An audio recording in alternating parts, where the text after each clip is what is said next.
દર્શક મિત્રો, જી ન્યૂઝ ગુજરાતીમાં આપનું હાર્દિક સ્વાગત છે। વાઘોડિયા તાલુકા પંચાયત ખાતે નાયબ કલેક્ટર સ્ટેમ્પ ડ્યુટીના દક્ષસ મકવાણા તેમજ તાલુકા વિકાસ અધિકારી દીપેશ પટેલ તેમજ વાઘોડિયા તાલુકા ભાજપ પ્રમુખ જયેશભાઈ જોશીની ઉપસ્થિતિમાં પ્રમુખ ઉપક્રમની વરણી કરવામાં આવી હતી।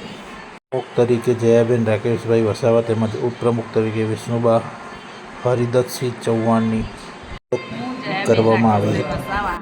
ભારતીય જનતા પાર્ટીએ જે મને પ્રમુખનું પદ આપ્યું છે તે બદલ ભારતીય જનતા પાર્ટીનો ખૂબ ખૂબ આભાર વ્યક્ત કરું છું। ડૉક્ટર બ્રહ્મભટ્ટ સાહેબ અને ધર્મેન્દ્રસિંહ વાઘેલા બાપુ, આપના લોક લાડેલા ધર્મેન્દ્રસિંહ વાઘેલા બાપુનો ખૂબ ખૂબ આભાર વ્યક્ત કરું છું। તમામ સભ્યો, બોડીના સભ્યોને લઈને કામ પૂર્ણ કરીશ। જય હિન્દ, જય ભારત, ભારત માતા કી જય।